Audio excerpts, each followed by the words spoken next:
Cara, sabe que eu ia perguntar justamente isso em algum momento pra você, porque, pô, fazem 3 anos que a gente vai ver aqui no Brasil uma seca de IPOs, né, e aí, às vezes a pessoa se pergunta: "Cara, que isso? Cadê? Onde estão as empresas brasileiras, as empresas prósperas, né, que cresceram, pô, que precisam de dinheiro pra continuar expandindo e tudo mais. O capitalismo morreu no Brasil, cara, a gente não vê mais IPO? O que isso nos mostra, né? Um simples momento de mercado ou de fato as empresas no Brasil, que ainda não conseguiram abrir capital, elas estão tendo mais dificuldade em crescer. Isso é um reflexo da economia brasileira cada vez mais frágil. A gente viu, inclusive, o movimento inverso, a turma fechando o capital. Ó, Que é um ponto que a gente escreveu na nossa carta do começo do ano, que acho que fez bastante barulho, não sei se vocês devem uhum, ter visto, ouvido, que é o vai faltar papel num cenário bom. É isso. É tanta essa última leva de IPO, sempre a última leva é a das farsas. hum, É aquele que já não aguenta mais, as empresas boas já vieram, e aí vem as tarjas pretas. E você sabe que 90% vai dar ruim, mas você tá super inebriado pelo ambiente, do oba-oba, e aí a gente botou muito pouca posição de IPO. Mas aí acontece de sair, e depois, daqui a 2, 3 anos, a empresa não existe mais.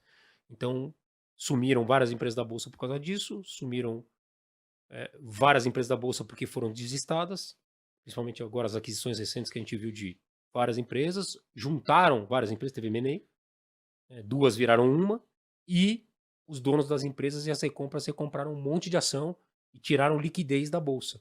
E todo o dinheiro está empossado na renda fixa via FII, crédito, CRI, CRA, CDB e outras coisas mais. E, e uma hora uma parte desse dinheiro vai para renda variável. uhum, No cenário bom ele vai.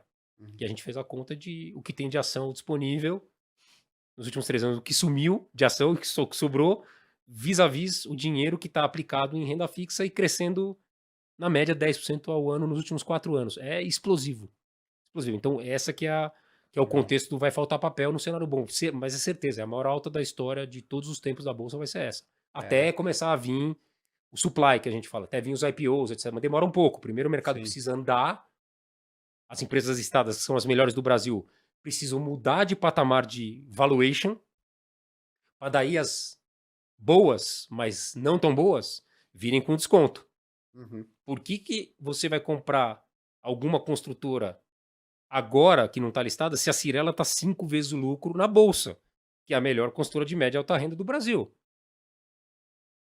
Alguém vai listar a 3 vezes lucro? Não vai. 3 vezes lucro de um lucro de 100 milhões, 200 milhões é 600 milhões de reais. Alguém vai querer que a tua empresa vale 600 milhões na bolsa? Primeiro que não dá, entendeu? A IPO tem que ser no mínimo uma empresa que vale a 1 bi e o free float seja, né, ali, o que esteja no mercado é 50%, os 500 milhões. Senão é difícil olhar para a empresa. Então tem que ser IPOs de no mínimo 1 bi.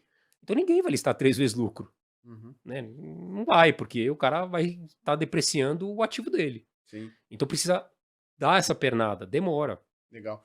Ô, Então é, Kelly, então é um pouco isso. essa última pernada de IPO, você bem colocou, foram tarja preta, né? É a E, maioria. e aí eu percebo que, cara, tem uma galera muito machucada, e agora você tá formando quase que um consenso, e consenso normalmente, né, das redes sociais e tudo mais, ele acaba sendo um pouco irracional, de consenso de que existe um consenso agora entre as pessoas físicas que, cara, comprar empresas no IPO é ruim. Aí uma pergunta pra você. Comprar toda e qualquer empresa no IPO é ruim? Porque de um lado você fala, pô, o cara não vai listar a empresa dele a 600 milhões de reais. É, mas e quando ele vai querer listar? Ele vai querer listar quando tiver 1,5 bi, ou 2 bi, 3 bi e tal. Aí o cara quer listar. Mas ele não tá caro também? Pro cara comprar? Uhum. E aí qual que é a sua percepção disso? Assim, o IPO, ele é uma boa pra se comprar empresas no IPO ou depende da empresa? Como é que é? Não, na média ele é muito ruim para comprar. E a resposta para vocês e que não estão viveram, né? Eu vivi no Credit Suisse, eu fiz pelo menos, ajudei lá, trabalhei junto com a turma que fez 50 IPOs. E eu aprendi como é que a banda toca. Aham, Então é muito, né, sempre do lado do vendedor, né, da empresa, e aí tem que estar no momento bom, tem que ter uma historinha por trás. Só que tem um problema seríssimo. Tem várias empresas que estão listadas aqui que você tem a possibilidade de, pô, eles erraram, vamos corrigir, estou acompanhando. os números são públicos, ele tem auditado pelas Big Four. Então você tá lá acompanhando, indo em conferência, o cara tá lá. Eu tô indo em conferência, a gente vai, eu, os analistas, o Bruno, que toca lá, gestão também com a gente. Pô, nós estamos em cima dos caras, marcando reunião, viajando, né, entrando no hotel lá, fazendo reunião no quarto com os caras direto, assim que funcionam as conferências, né? Você vai entrando de quarto em quarto lá, eles reservam e vai fazendo uma reunião a cada 1 hora com as empresas. Bem legal a dinâmica. E aí você cria proximidade. O IPO, a simetria de informação é enorme, porque antes do IPO, dificilmente você tem entrada na empresa. É muito difícil você construir um relacionamento de 2, 3, 4 anos antes dela vir para o mercado. Então, você não conhece direito a empresa. Você sabe o que ela faz, você sabe o segmento que ela está, mas absolutamente você não tem os números. Muitas vezes você não tem os números na ponta. Eles aparecem, sabe quando? 2 semanas antes do IPO, 3 semanas. Caraca! Pá, os bancos vão lá e lançam. Aí começa aquela loucura. Pô, lançamos, isso aqui é parecido, é uma empresa de alimentos que é parecido com aquela lá que você olha, ela é mais barata no múltiplo. Não, mas puta, peraí, eu preciso visitar. Não, mas vai ter uma visita amanhã. Pô, mas amanhã eu não consigo pegar um avião e ir para interior lá do Brasil para visitar uma planta. Não, e depois vai ter uma reunião com o CFO e uma com o CEO. E acabou. E aí em 2 semanas você tem que fazer o teu modelo, tomar a tua decisão baseada em 3 interações que você tem com a empresa. Então a simetria de informação no IPO, ela é totalmente contra o investidor. Tanto pessoa física como o fundo. Se você já conhece de longa data a empresa, ela tá lá esperando para vir, etc e tal, existe. É possível. Às vezes acontece. Mas 95% das vezes a simetria de informação é totalmente contra você. Você tem que tomar uma decisão rápida. E aí, primeiro, você nunca pode em 2, 3 semanas botar uma posição grande numa empresa dessa. Então, se você entrar, pelo menos na nossa concepção, para entrar é posição pequena. E aí você vai, que a gente faz muito isso, tá?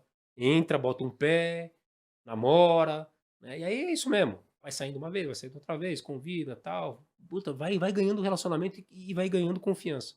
Aonde a gente acertou no Brasil é onde a gente namorou com os caras. E os caras aceitaram o namoro. O pessoal mais da antiga, aquele negócio, quer namorar comigo? Se você... O cara não sabe. Você é jovem. Você pergunta em algum momento, quer namorar comigo?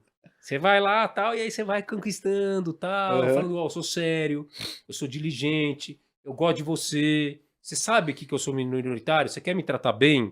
Se você me tratar bem, eu te trato bem. Eu faço propaganda de você. Eu vou falar aqui bem da Direcional. Eu vou falar bem da Alus Shopping Center. Eu vou falar bem da Copel. Eu vou falar legal da Eletrobras. Eu vou falar super bem da Track and Field. A gente é o maior acionista de todos do Brasil. A gente é o maior acionista da Track and Field hoje, dos nossos fundos. Caraca. Porque o cara tá entregando, porque o cara é sério, porque os caras estão comprometidos, porque é uma marca admirável, porque é barata. É toda essa combinação. É tudo que eu tô procurando. Porque o cara tem governança boa. O cara trata a gente como minoritário, mas enfim. Legal. Dando respeito a gente. Então eu quero namorar com esse tipo de cara. E muitas vezes é casar. Porque daí você fica 3, 5 anos com uma ação, variando tamanho de posição. É difícil no Brasil isso. Mas a gente tem. Track and Field, vocês vieram no IPO? Não, porque o múltiplo era meio caro. Aí a gente olhou, era pouca liquidez, era pequena, tal, e de repente, numa situação onde 2 investidores tiveram que vender compulsoriamente, por conta de situações de ou resgate ou de perder mandato, um estrangeiro perdeu um mandato e teve que assim, quando perde um mandato, acabou, ele tem que vender.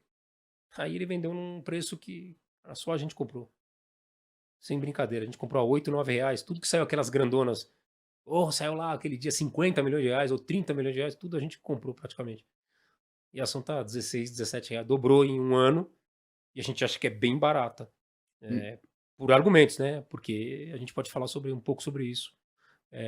Mas esse cara tem uma governança boa e ele atende bem a gente, ele fala bem, você liga lá, fala com o CEO, fala com as meninas do RI.